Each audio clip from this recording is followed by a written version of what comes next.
할렐루야. 하나님께 영광 돌립니다. 10월 28일 마지막 주 가정 예배입니다. 기도하겠습니다. 영광과 감사를 하나님께 올려드립니다. 온 마음으로 하나님을 사랑합니다. 주의 은혜를 사모하고 우리 주님의 이름으로 모이는 곳마다 가정마다 하나님께서 은혜를 더하시고 선하신 뜻과 성령의 충만함으로 함께하여 주시기를 원합니다. 오직 하나님만을 사랑하고 말씀과 예배 중심의 삶을 사는 가정들이 되게 하시고, 이 마지막 때 온 땅에 하나님을 사모하는 일들이 찾아보기 힘든 이러한 때 우리가 노아의 가정처럼 은혜를 입는 그런 가정들이 다 되기를 원합니다. 종을 낮추시고 겸손하게 하시고 오직 말씀에 도구만 되게 하옵소서. 예수님 이름으로 사모하며 기도합니다. 아멘. 신앙고백입니다. 나는 전능하신 아버지 하나님 천지의 창조주를 믿습니다. 나는 그의 유일하신 아들 우리 주 예수 그리스도를 믿습니다.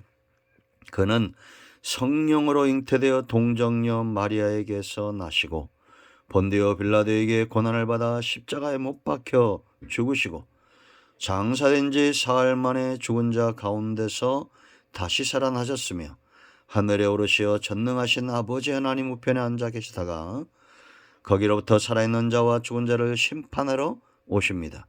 나는 성령을 믿으며 거룩한 공교회와 성도의 교제와 죄를 용서받는 것과 몸의 부활과 영생을 믿습니다. 아멘. 78편을 보겠습니다. 78편 전체를 묵상하는데요.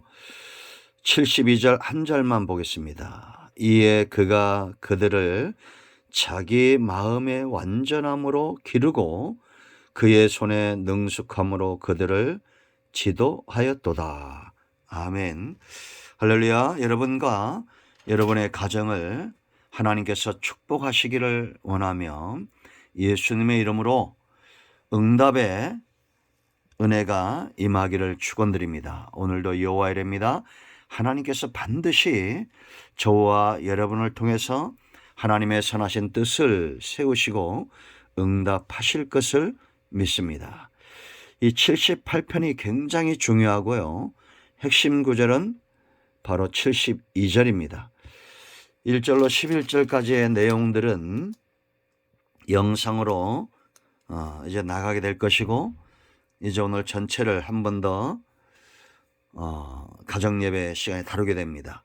여러분, 저와 여러분 삶 가운데 우리가 분명히 알고, 특히나 저는 원하는 것은 우리가 언젠가는 다 이 땅에서 생을 마감하고 하나님 나라 가게 될 것인데, 그때 우리의 마지막 고백이 72절과 같기를 원합니다. 하나님께서 정말 완전한 마음으로 나를 기르셨고 그의 능숙한 손으로 나를 지도하셔서 내 일생에 선하심과 인자하심으로 함께 하셨다는 다윗의 고백 같고, 이스라엘의 하나님 앞에 살았던 신실한 신앙인들처럼 이와 같은 고백이 있기를 원합니다.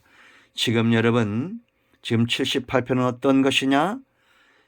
신앙을 갖는 부모가 자손들에게 대대로 대를 이어서 하나님이 행하신 일들과 하나님의 계명과 하나님의 말씀을 가리키고 전해야 될 것을 말씀하고 있습니다. 왜냐? 그래야 그들이 하나님께 소망을 두고, 7절 8절이죠. 하나님께 소망을 두고 하나님께서 행하신 일들을 잊지 않고 그 계명을 지킬 것이며 그들의 조상들 가운데 완고하고 패역했던 그런 자들과 같이 되지 않기를 원한다라는 겁니다. 그러므로 여러분, 저와 여러분은 하나님께 소망을 두는 하나님의 백성들, 가정 되기를 원합니다. 하나님이 행하시는 많은 것들을 체험하고 기억하고 이 땅에서 무엇보다도 이 신앙을, 하나님을 섬기는 신앙을 유산으로 물려주는 가정 되기를 원합니다. 저는 저희 자녀들을 위해서 기도할 때마다 하나님 무엇보다도 가난하게 된다 할지라도 생명의 대가 이어가도록 하나님을 떠나지 않는 믿음의 가정이 이루도록 저는 항상 기도하고 우리 성도들도 그와 같은 축복을 누리기를 원합니다. 왜 그런지 아십니까? 천국은 있기 때문입니다. 하나님은 있기 때문이고 우리는 언젠가 반드시 죽게 될 것이고 하나님 나라를 유업으로 얻어야 되기 때문이다라는 겁니다.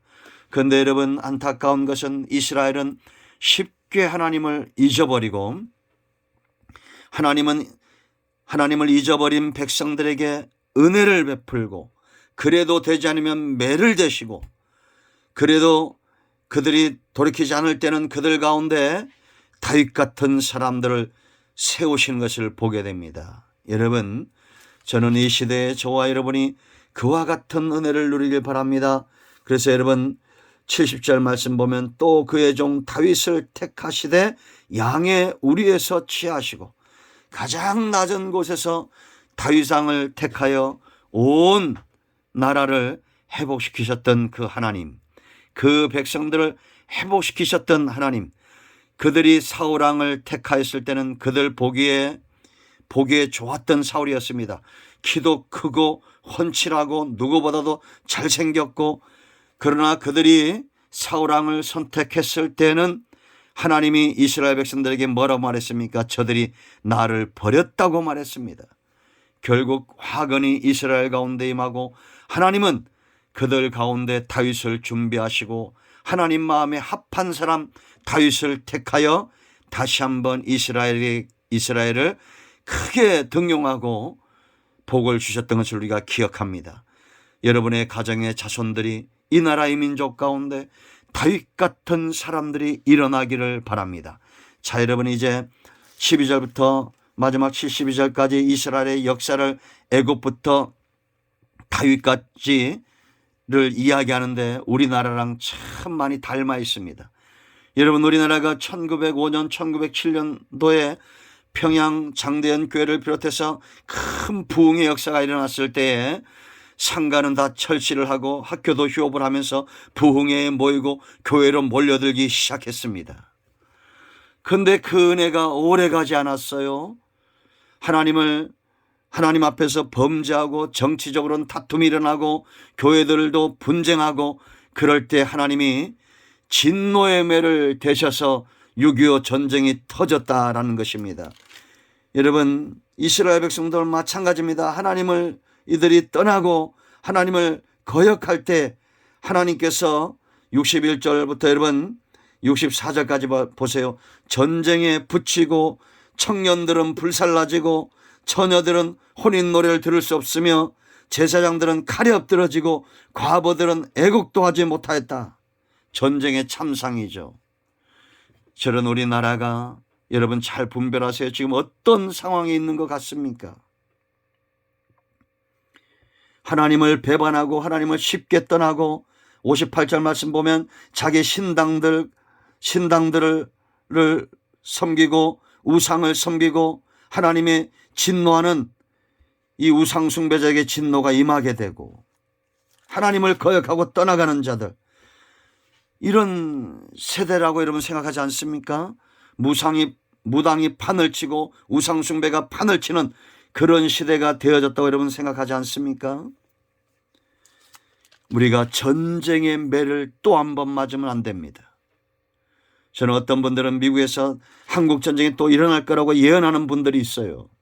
그러나 이 땅에 하나님 앞에서 공의를 구하고 진리를 구하는 자가 있다면 여러분 78편을 잘 읽어보세요.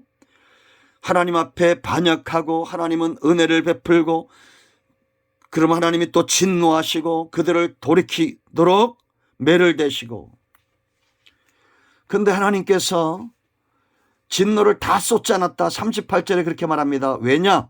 39절 그들은 육체이며 가고 다시 돌아오지 못하는 바람임을 기억하셨도다.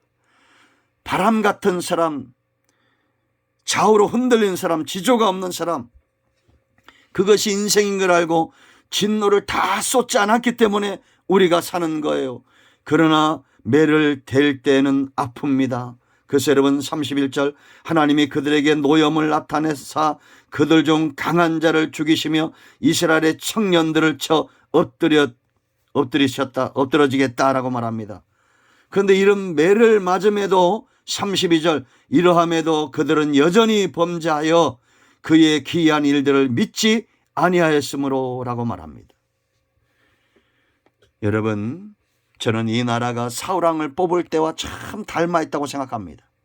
자기들 눈에 보기에 좋은 대로 왕을 삼고 뽑고 결국은 하나님을 떠나고 하나님은 블레셋에 그들을 붙이시고 진노하시고 전쟁의 참상 가운데 넘어지고 또 그들이 하나님 앞에 돌아올 때 하나님은 또 그들에게 긍휼을 베풀어 주시고 이게 반복이에요. 하나님은 다윗을 준비하시고 저는 우리가 전쟁의 매를 맞지 않기를 바란다고 제가 새벽에 말씀드렸습니다.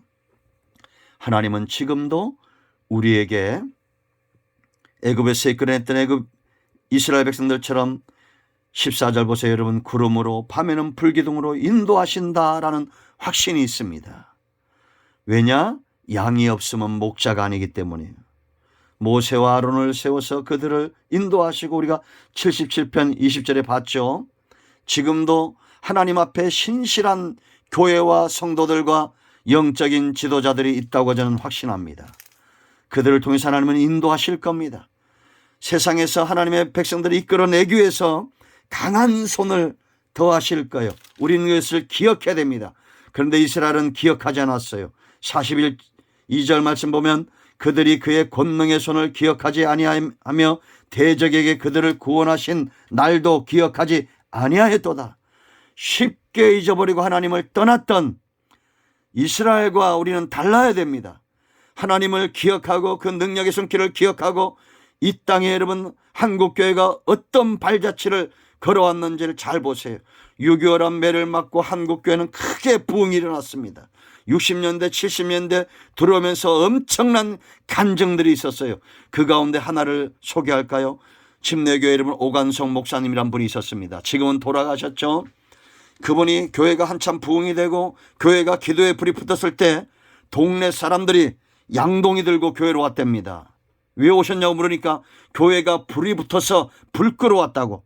하나님이 그 지역의 부흥을 이루기 위해서 실제적으로 불이 난 것처럼 그렇게 환상 가운데 사람들의 눈을 열고 귀를 열어주신 거예요. 그런데 지금 어떻습니까? 교회는 어떻고 지금 세상에 욕을 먹고 빛과 소금의 역할을 잊어버리는 그런 시대가 되어지지 않았습니까? 우리는 정신 차려야 됩니다. 하나님이 다시 한번 전쟁의 매를 들 때는 무서운 겁니다. 러시아와 우크라이나의 전쟁이 우리에게 교훈이 되어야 됩니다. 정신 차리고 우리 가운데 요셉 같은 사람들, 사브나파냐 생명의 부양자, 야곱 같은 다윗 같은 이런 사람들이 일어나야 됩니다. 71절 보세요. 여러분, 전량을 지키는 중에 그들을 이끌어내사 그의 백성인 야곱 그의 소유인 이스라엘을 기르게 하였다. 다윗을 통해서 하나님이 그렇게 일하신 거예요. 다윗을 통해서 하나님의 완전한 마음과 다윗을 통해서 하나님의 그 능숙한 손의 역사로 이스라엘을 지도하셨습니다.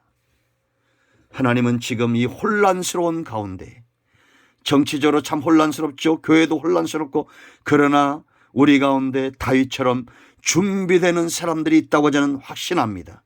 세상의 마음을 빼앗기지 않고 돈 벌고 세상에 성공하는 것들의 마음을 빼앗기지 않고 하나님께 마음을 빼앗기며 지금도 깨어 근신하고 기도하는 다윗 같은 사람들, 요셉 같은 사람들, 그런 사람들을 하나님이 준비하고 있다고 확신합니다.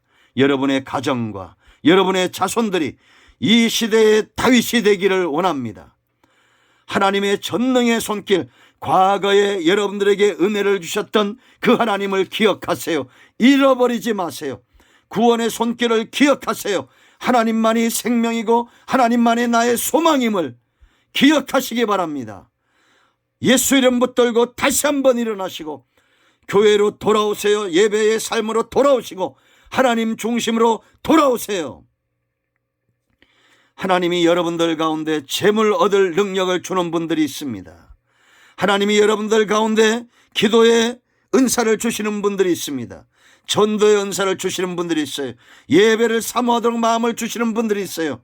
그 마음을 배반하지 마세요. 그 신앙을 떠나지 마세요. 하나님 붙들고 일어나셔야 됩니다.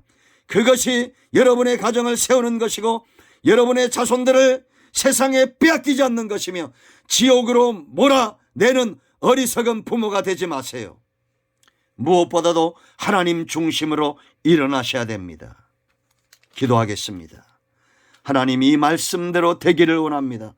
우리 가운데 기도하고 사모하며 하나님을 사모하는 다윗 같은 요셉 같은 그런 자녀들이 세상에서 구별되어 성도란 이름에 부끄러움이 없이 하나님을 섬기며 일어나는 가정 되기를 원합니다.